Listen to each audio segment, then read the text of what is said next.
Hey everybody, welcome to Season 3 of Song Revolution. Get ready to ramp up your songwriting.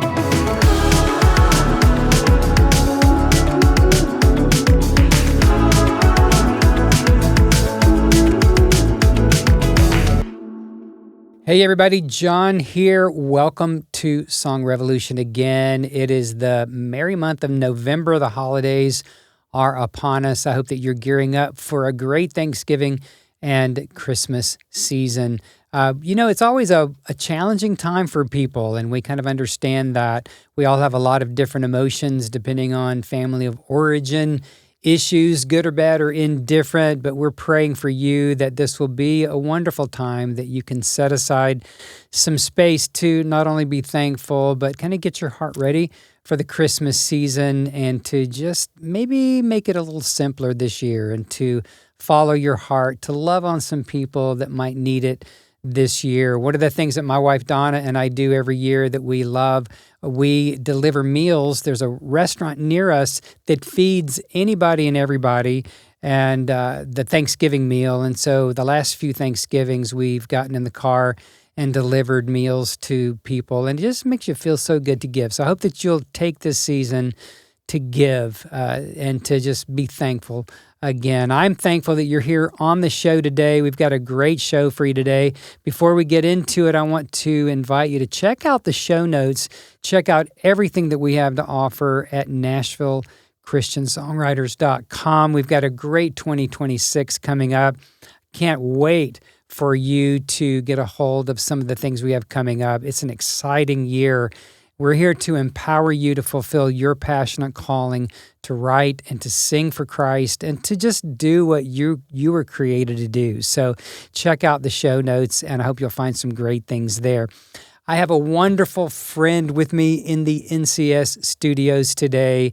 I think you're going to really love her. I met Mary Lou Kayser in a mastermind group that I'm part of, a business group that I'm growing and learning all the time, and so much of that is about doing life and even business with some of our leaders, the people that we meet in the mastermind. And really, that's a lot of what we're doing here at NCS with our community, is helping you level up. And this group has helped me level up in so many ways. But I met Mary Lou Kayser about not quite a year ago, and Mary Lou is an entrepreneur. That's why she's in the group. She is a business owner, Kingfisher Media, the founder of Kingfisher Media. She is an author. She is a podcaster. I've been on her show. And she's also a poet. She's a very creative woman. She is a master teacher. She's part of the transformative literature movement, and she's just a delightful friend.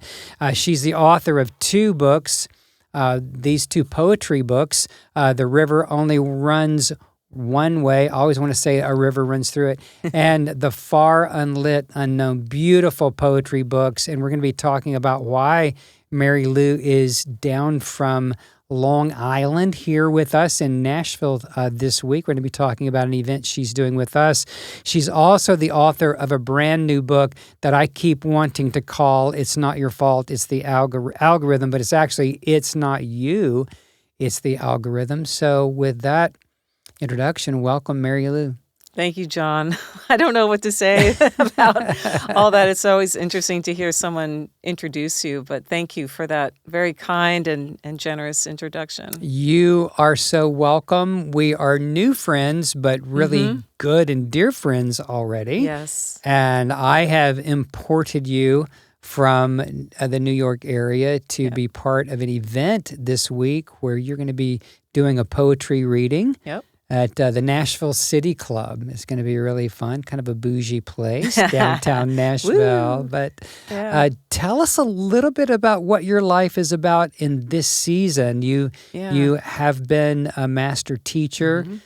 You are part. I really want to hear about what the transformative literature movement is. I want to hear more about that. Yep. And I want to dig into your poetry. Maybe if we have time, I'd like to talk a little bit about the difference between poetry and lyrics, because it's Sure. kind of hard to know some of the difference. And maybe we'll have you read one of your poems today. Oh, wow. Okay. So tell us about this season of your life and what you're about. Yeah. So this season of my life is really about showing up fully as who I am, as an artist, as a writer, as a creative entrepreneur, being a model for other people who are wanting to navigate this world that is changing every second, it feels like, and staying grounded in what I call the universal principles of being alive. My poetry certainly expresses a lot of that. My forthcoming book, by the time this airs, it will be available. I'm committed to building something better as we move forward. Not that what we've had in the past has been bad. I just believe that we can always be building towards something better. And Tell me what you mean by that. I mean, that felt a little generalized. Like it when is. You say, Yeah. We've had, what is the what? The what is the transformation to a digital world where we are now, so many of us are being asked to show up in two lives, the digital life and the in real life, or the analog life. And you and I are old enough to remember what it was like pre-internet. Pre-dig. That's what I say. Pre-dig. And like many other creatives, I had jumped in with both feet. However, now that we're 25, 30 years, maybe a little longer into this journey, we're seeing some of the things that aren't working so well. And for me, one of them is this sense of you can show up and show up and show up and give your best and give your best, and it never goes anywhere. Now, there's something to be said as a creative, you know this, for creating for creative sake. And many artists do that. And in an e-commerce world, we also want to make an impact with our work. We want it to reach an audience and in turn be rewarded for that, whether it's in the form of accolades or financial return. We want to be serving through our art. And I think to sum up everything that I've done in my life to this point and this new season that I'm just entering, it is one truly of service through the creative lens, through my words, through my books, through my podcast, and through building relationships with people like you. Your coaching. My coaching and the communities that come when cohorts join forces. Yeah. That's awesome. And so you've had a lot of decades of teaching and of really honing your craft of speaking and, of course, the poetry. But what did you teach back in that season of your life? I taught English, so writing and literature, of course. And those two lanes are very near and dear to my heart. I'm big into archetypes and symbols and meaning. And again, Joseph Campbell. Certainly, we were talking about the Arthurian legends the other day, these frameworks that help us understand what it means to be human. And right now, there's so much emphasis of a 3-second reel where it's hard to know what it means to be human in 3 seconds. And because of the dig world, right, more and more people are in it. They're in the scroll many hours a day in some cases, and missing out on real life and being able to form deeper relationships. And that's a battle cry that I'm hearing from people. If you just do any kind of reading, what are people longing for? They're longing for connection.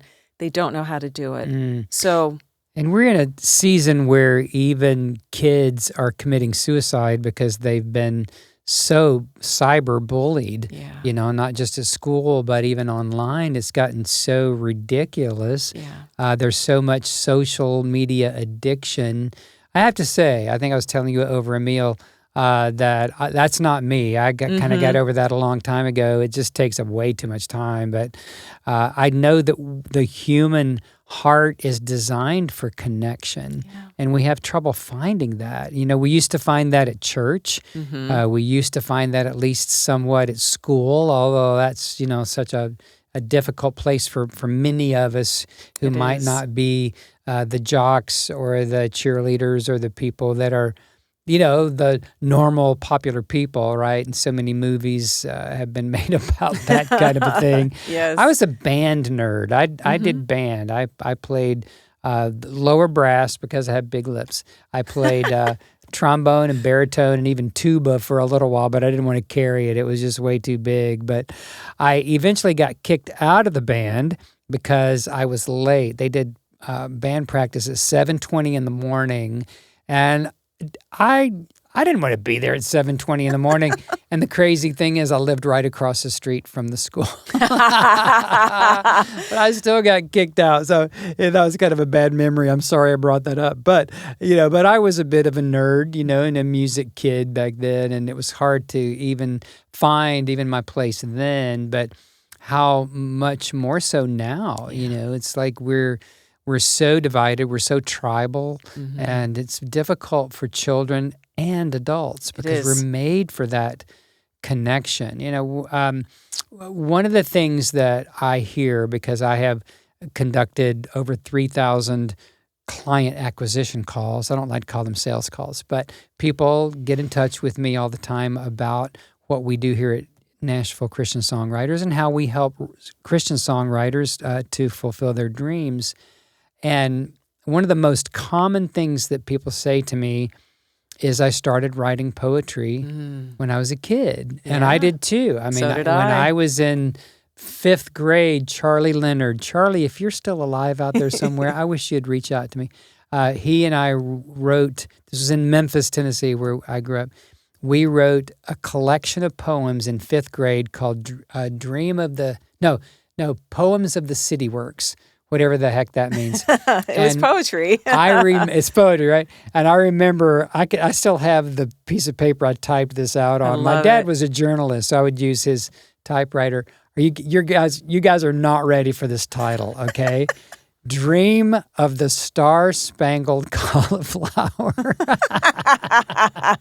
I was a flower child. I mean, it was like we were, I wasn't quite into smoking weed then, but that was a little precursor to that stage in my life. But it was kind of psychedelic, Jimi Hendrix. It was very much flower child influenced, right? I love it. So when did you start writing poetry, and what does it mean to you at this point in your life? I started writing poetry very young. I won a prize, first prize for a poem I wrote about my gerbil in 3rd grade. And I think my mother still has that poem somewhere in the attic. What was its name? I don't even remember. Oh, you don't? No, I don't remember. I think I was awarded the prize because I was able to convey an observation about an animal in a poetic way. That's the only thing I can think of. And poetry has certainly been a part of my life. I'm a huge music lover, and I spent hours and hours of my time listening to music and reading the lyrics. And I felt that the answers to some of life's biggest questions were found in Led Zeppelin songs and the Who and the Doors, Stairway to Heaven, course, absolutely. Yeah. And when I started teaching in my early 20s, poetry was very much a part of what I brought to the classroom, not in a unit so much, but I just have a poetic vibe about me, and not in that very stiff, let's analyze what this poem means kind of way, but more in let's form a community of learners together and get through what we need to do so you guys can move on to the next level, which is really the goal of education within the system. Now, we know there's a lot more goals within the classroom, but I remember bringing in guest poets during Poetry Week and listening to them talk to the students and wanting to show them my work, to just converse about this art form. I was fortunate enough to work with Kim Stafford at the Oregon Writing Project, which at the time was through Lewis and Clark College in Portland, Oregon. And Kim is the son of William Stafford, who was Oregon's poet laureate for many, many years. And studying under Kim and being exposed to his father's work and his process was certainly instrumental. And I wrote a lot of poetry during those years, but I never did anything with it. It was more for myself. And then in my 30s, when I was going through a darker time in my private life, I turned to poetry as a way of sorting through my emotions. Mm-hmm. And I actually developed a collection. And I got to the point of uploading it into, back then, was the Create Space. That was what is now known as Kindle Direct from Amazon. Oh, that's right. Okay, this I was the remember early that. days of Amazon self-publishing. And I chickened out at the 11th hour. I did not, I felt too vulnerable. I felt the poems were too vulnerable of what I had been going through. So I never did anything with it. But wouldn't you know it, about 4 years ago when I moved back to New York after my father died, I ran into my 9th grade English teacher in the grocery store. And Bob Feinstein, amazing human, he was instrumental in me becoming a writer. Even though I had loved writing up until then, there was never a teacher that really touched that nerve.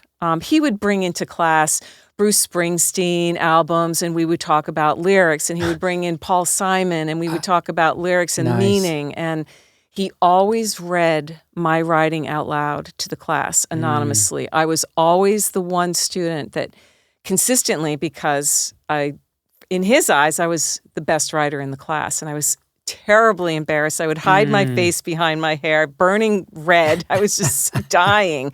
Anyway, long story short, I ran into him in the grocery store, and he pulled out his phone, and he had a photo of that poetry collection I had sent him. It was never published, but I sent him the manuscript. He says, "I have this in my basement." And I said, "I can't believe you still have that." So that's a collection I may revisit. I just haven't yet. And fast forward to today, The Far Unlit Unknown came out of losing my dad. And also at the same time, there was a strange confluence of my dad leaving this world, the physical world, and a man coming into my life that changed my life. It was a very spiritual experience for me. And the next year, when The Far Unlit Unknown came to be, it was my way of processing grief. It was my way of processing falling in love again after I hadn't been in love like that in 20 years or more. And it completely rocked my world in the best of ways, And yet, for anybody who's listening or watching this, falling in love is one of the most exquisite experiences of being a human, and it is also one of the most traumatic. Because, again, the law of polarity comes into play. You can't have just good without the other. And, so The River Only Runs One Way came the following year. Well, hold up. Oh. Hold up a I'm sec. jumping the gun? Yeah, hang on a sec. I got to be a good host here. Yeah. Since you introduced what The Far Unlit Unknown was based on, where that came from, do you have a favorite that you could read for us today? Oh, I have so many in here. It's hard. It is. It's hard. And again, any creative, it doesn't matter what you create. We have things that we love, and we have things that we're like, why? In fact, I was reading about commercially successful artists, particularly musicians, who have to play their most popular songs all the time, over and how over and sick over. they are. Yeah. They don't want to, but the fans demand it. Exactly. I have a song called Firm Foundation that I actually didn't write it. Some great friends of mine at Integrity Music wrote it years ago. And I used to, it really opened up, that album in 1993 opened up a global worship leading platform for me. And I've been in Nigeria 5 or 6 times and other countries. And they demand that I sing that song. And in Nigeria, when I would go, Demand. they would literally, I would sing in 5 different places in a day. Wow. And you always had to sing it. They would throw me in a car, drive me an hour to the next place, and through hellish traffic. It was unbelievable. I mean, they drove so fast and scary. They have videos of me like screaming in the car because they were scaring the heck out of me. And I would walk in and there'd be 2,000 people. And I would have to sing Firm Foundation for like half an hour because that's what they knew me by. And Sure. I actually released a 30-year anniversary single this year. Nice. Back in February, celebrating that. But I felt some of that, Sure. you know, that and I love the song. It's a great song. It's my signature song, but you know, you kind of get a little tired of it after a while. So did you find a poem? I did. Okay. This is called The Great Undoing. Crumpled on the top shelf of your dad's closet, a pair of Carhartts in their signature butterscotch brown, stiff, unwashed, and new, size 42, too small for him, and you know they are too big for you. You try them on anyway because they were your dad's and because overalls are cool, the way his chamois shirts you wore in high school were cool. Your dad said goodbye to size 42 long ago. Still, he held on to this pair the way some women keep size 8 jeans next to the 14s for masochistic inspiration and to remember who they once were. They know damn well those days are gone forever, and it's okay to have a dream. They know damn well those days are gone forever, and it's okay to have a dream. Believing is what matters, that one day you could look in the mirror knowing everything you now know to be true about yourself and the way it works without crumpling under the weight of the great undoing. And your dad is gone, and so are many of the things you once loved and that once loved you.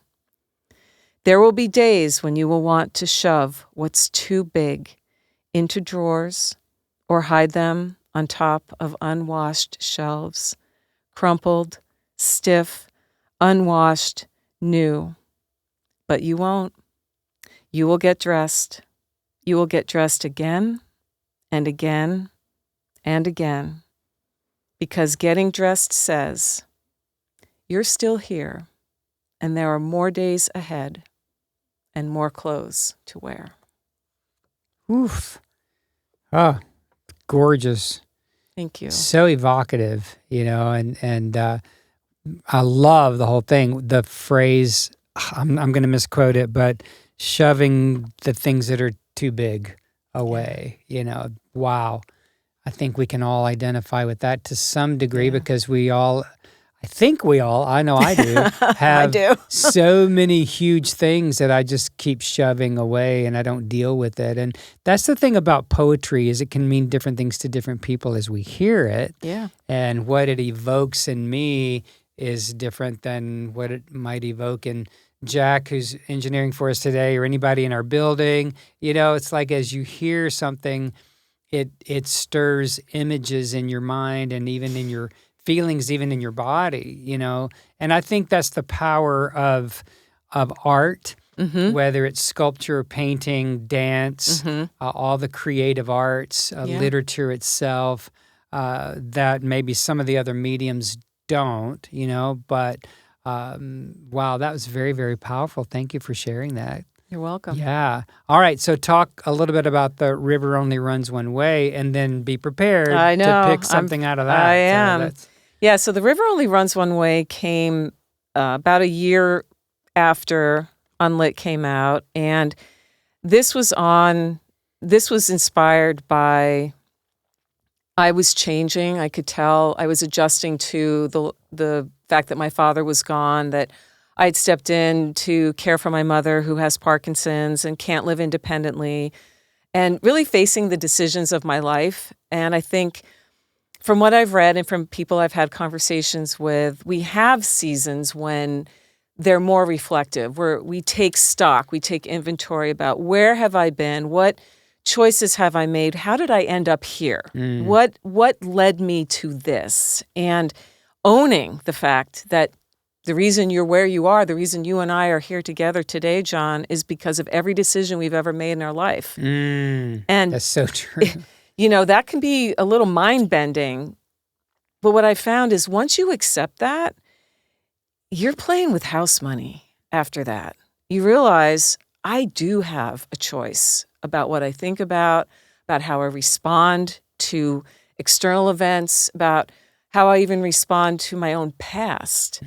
And I'm going to read a poem that really addresses that space that we have to make peace with our past and do that in such a way so we are leading ourselves into a future that we want versus autopilot, versus being caught up in the wind of what everybody else is asking of us, but really stepping back and saying, no, this is what I want. And I love that. Going back to your original question about what season of life am I in right now, I'm in the season of I know what I want, and I'm getting it, not every day and not every moment. And I still don't have everything I want, but a wise person in my life once said, you can get everything you want in life, just not all at once. And so having the patience to know that, okay, so this over here isn't exactly where I want it to be, but look at what's over here and how awesome it is. So good. Yeah. Yeah, I love that. So I don't know what poem you're going to read, but if it's not called House Money, you need to write one called House Money. I'm actually going to use that. This is the first time I've talked about it publicly, but it changed everything when I realized I got nothing left to lose. And I think in your community, that's something that your music and the music that your students write is celebrating. It's that surrender to something that's so much bigger than who we are in this physical body, and letting the ego fall away and just embracing the joy of being alive. So this poem is called Loneliness is a Compass. And the precursor to, I wrote this book on when the relationship I was in ended, not because I wanted it to, but because it did. And so not only are there some lingering things of grief around my father, but there's also what happens when the love you have is going away and you can't stop it. And I always think of that Bonnie Raitt song, I can't make you love me. I can't make you love me. And I don't think that's what happened so much as there were circumstances that were larger than any of us could control that just caused what happened. And again, you make peace with it, but it takes time. So this is called Loneliness is a Compass. 1. Loneliness is a compass guiding you toward becoming more of who you've always been and already are, and most importantly, are meant to be. What's the simplest thing you can do with those moments of aloneness in the house of yourself? What's the simplest thing you can do with those moments of aloneness in the house of yourself? Practice being alone. Build your stamina for letting people go, including yourself, because you must leave yourself to be yourself. You must leave yourself to be yourself and stop speaking and listen to old memories. They will help you enter a new conversation. And yes, some voices will hurt. Many of them will be hard to hear. Listen anyway. They will fade as you move away from the shore to step once again into the river of your life. It never stopped flowing. even though you thought it did. 2, the past as you know it is about to end, and your understanding of the past is about to change. What you think you knew about your father, what you think you knew about your father, what you remember thinking about your mother, what you remember thinking about your mother, what you once understood about yourself and everyone you've ever loved. Don't be afraid to pick up the broom and sweep away musty memories lingering too long inside the closet of secrets you have told no one. Trust the compass pointing you toward fields of tulips and the smell of new rain and more sunshine than you've ever seen. 3, you can do this without crumbling. You can do this without running back to those familiar shadows where you've been hiding and where who you once thought you were no longer lives. She took off for the light a long time ago, while you were too busy feeling sorry for yourself and responsible for everyone else's shattered feelings. Don't you see her waiting for you up ahead? Her hand is out, and yes, honey, she's reaching for you. And yes, it's time to go. Ooh. I know.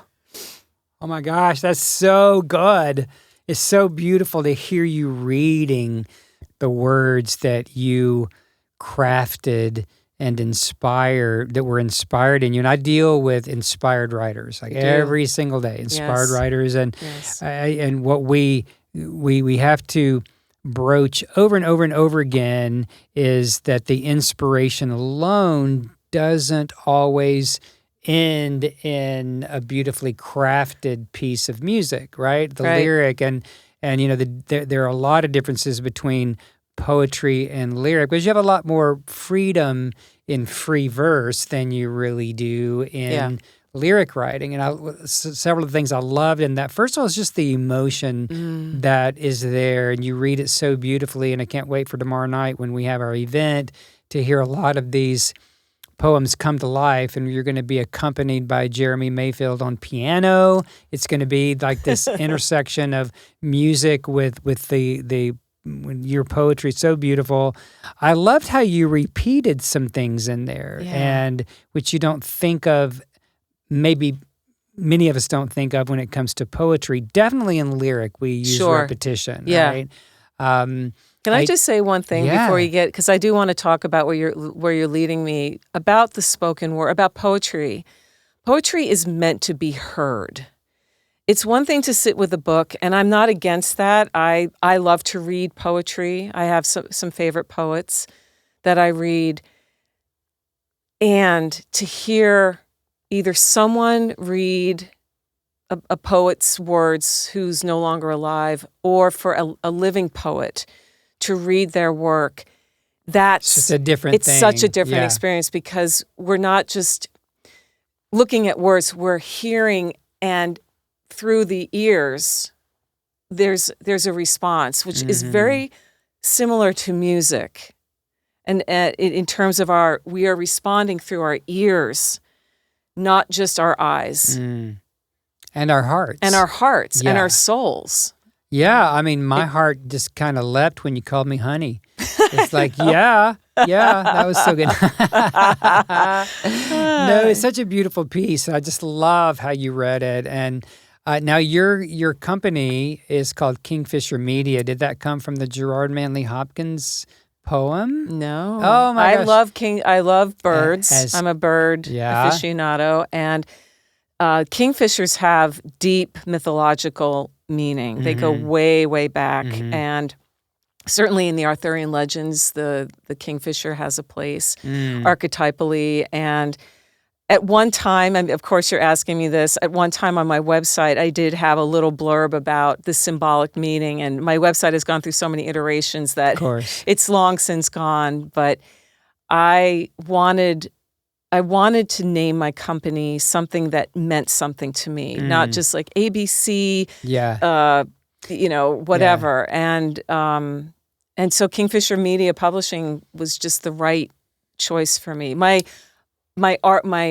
parent group is the Kingfisher Group, Okay. LLC. That's what houses my brands, if you will. My Gotcha. podcast, Play Your Position, is under that. And then Kingfisher Media Publishing is the arm where I work with aspiring writers in the nonfiction leadership realm to get their books out of their heads onto the page and into the world.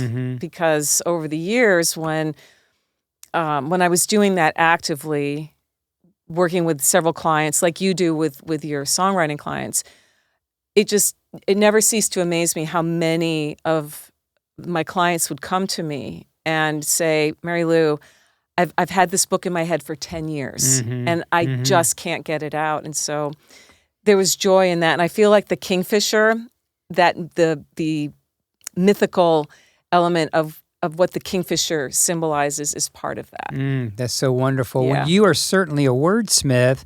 And one of the things that I emphasize in all of our training, all of our programs is, I asked the question, how do you expect to write beautiful words if you're not filled with them? And a lot of writers that I've dealt with are like, well, I just sit there and God gives me my songs and I just write whatever I hear. And it's like, okay, well, that's fine if you're a developed writer and you know how to write, right? But if you're just sitting there and just writing whatever, you might as well be journaling, right?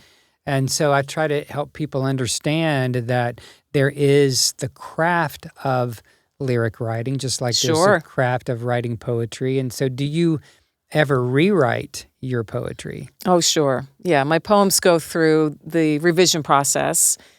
I think, like a lot of creatives, capture.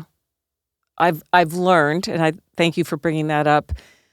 I've trained myself when the download comes to capture it. And then I typically leave it alone for a while and come back to it so I can see it through who I've become since it first came out. And that's something that I really emphasize is anytime we return to our work, we are not the same person who first created it.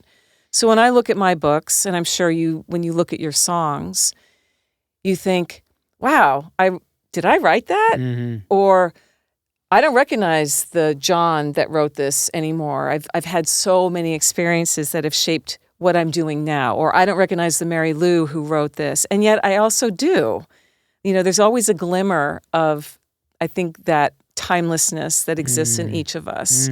That in your realm, that would be the God spark or just the through line to the higher power, I love that.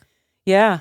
So absolutely revision is a huge part of the creative process. And I tend to do my revising on my own, but I do work with an editor, a human editor. I think that's important to have someone else's eyes go through because they're going to see things that you can't. Right. Because we're just too close to our own work. Well, I work with so many beginning writers of all ages. We work with people from 15 years old up into 80 years old. And what I teach is the art of editing, really. Yeah. It's songwriting is as much about what not to say as it is what to say. And with a rewrite, a good song can become a great song. 100%. And with a rewrite, a great song can become a classic. And so writing is rewriting, we say over 100%. And over and over again. So I have had a tremendous love of poetry since Dream of the Star-Spangled Cauliflower. And I would have to say that one of my favorite poets is Gerard Manley Hopkins, considered a modern poet, even though because his work was published much later after he had passed posthumously. Right. And he's kind of miscategorized in some ways because it was published later, right? Sure. And that happens. Even Emily Dickinson, it was after her death that they found so many of her poems that are so beautiful. I want to say something about that to anybody listening who's creative. Don't wait. Yeah. Don't wait. If you're being called to put whatever you're imagining Whether, again, it's through a paintbrush or through a song or through a dance ensemble. Don't wait. Don't wait. Time is constantly passing us by. The river only runs one way. That's where this title came from. And it's so good. It came from I know we were talking about this at dinner last night. It came from my guiding days in Alaska. And I learned about the river. I was on the Kenai River, on the Kenai Peninsula, and the lessons that those 4 summers I was doing that, I've carried with me all these years. And when we're young, it's so easy to take time for granted because we think, I got so much time. You never have as much as you think. And again, when you get to later seasons in your life, that's when time becomes far more precious, and you really do start to whittle away as what's most important to me. You start revising your choices. I love that you brought up, all writing is rewriting. And I think all living is reliving and reestablishing what are those core values that are going to drive you to do the work you do creatively or otherwise. And then allowing yourself the space for improvisation, for inspiration, for co-creation with a group when you're in a cohort like what you offer here. If we can't be so rigid and not have room for what I call the far and lit unknown to enter our lives, but we also have to be very clear about what it is we're doing. And that's attention. That's attention, a TENSION, that is it's a skill we have to constantly be working on. Thank you for spelling tension. That helped me there. Because sometimes people hear attention, right? And that's a big topic of conversation right now. I love that. Yeah, there's a lot of tension. There's a lot of tension around attention. Yes, there's a lot of that going on. There and is. I think that the arts fill a place in our lives that we desperately need. I agree. And we, as songwriters and poets, we were created to be heard, and we long for that. And that's why God made us, is to express him, her, it, however you look at that, and to express, in our case, because we are Christian songwriters, to express the gospel, to share the love, the power, the worship that we feel in a way that is compelling. And that's what we teach, is that,